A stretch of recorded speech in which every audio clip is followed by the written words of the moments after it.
తేదీ 2వ తారీఖు నాడు ఈ నెల కంచన్బాగ్ పోలీస్ స్టేషన్కు ఒక దొంగతనం జరిగిందని ఫిర్యాదు రావడం జరిగింది.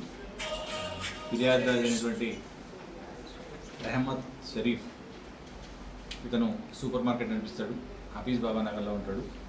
ఇతని యొక్క ఫిర్యాదు యొక్క వివరాలు ఏదనగా ఇతని భార్యకు ఉన్నటువంటి బంగారు ఆభరణాలని వీరు జనవరి నెల 17వ తారీఖు నాడు ధరించి తిరిగి వాటిని ఒక ఫంక్షన్ కార్యక్రమంలో ధరించి తిరిగి వాటిని అన్నింటినీ కూడా బీరువాలో భద్రపరిచి తర్వాత 29వ తారీఖు 3వ నెలలో తిరిగి చూసుకుంటే అందులో ఉన్నటువంటి బంగారు ఆభరణాలు దాదాపు 22 తులాల వరకు కనిపించలేదు అని చెప్పేసి పోలీస్ స్టేషన్కి వచ్చి ఫిర్యాదు ఇవ్వడం జరిగింది.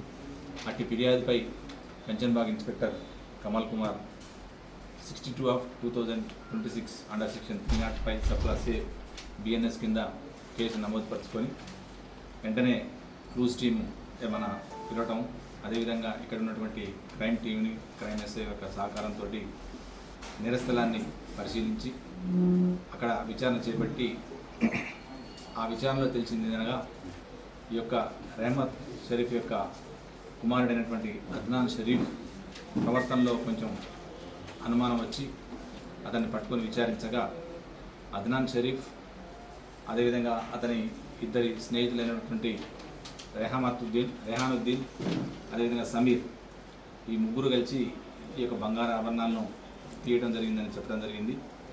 అయితే అద్నాన్ షరీఫ్ బీరువాలో ఉన్నటువంటి బంగారు ఆభరణాలని 4 విడతలుగా ఒక్కొక్కసారి ఒక్కొక్కరు తీసుకొని బయటికి రావటం, వచ్చిన తర్వాత వాటిని రెహానుద్దీన్కి ఇవ్వటం, రెహానుద్దీన్ సమీర్ ద్వారా అమ్ముతా అని చెప్పేసి తీసుకోవటం, అప్పుడు కొంచెం ఇతనికి డబ్బులు ఇవ్వడం జరిగింది.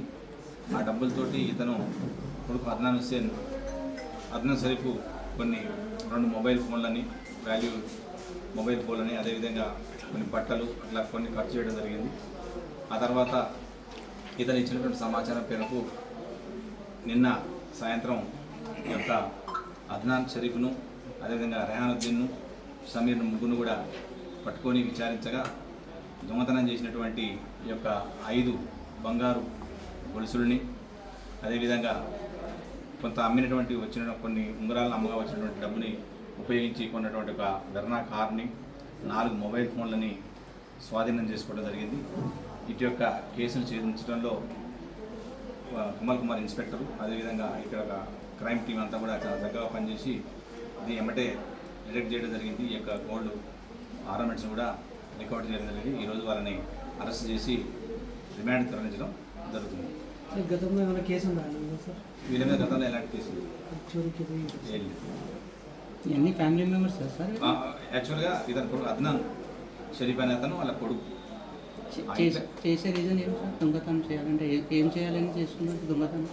లావిష్ ఖర్చు అతను యాక్చువల్గా ఏంటంటే వీళ్ళకి సూపర్ మార్కెట్ ఉంది, సూపర్ మార్కెట్లో ఉండటం జరిగింది. ఇదో కొంచెం లావిష్ ఎక్స్పెన్సెస్ అనేది లావిష్ ఖర్చు కోసం అని చెప్పేసి వీళ్ళ దొంగతనం చేయటం, తీసుకురావటం, అమ్ముకోవటం, మళ్ళీ డబ్బులు తీసుకోవడం, వాడుకోవటం, మళ్ళీ చేయడం అనేది చేయడం జరిగింది.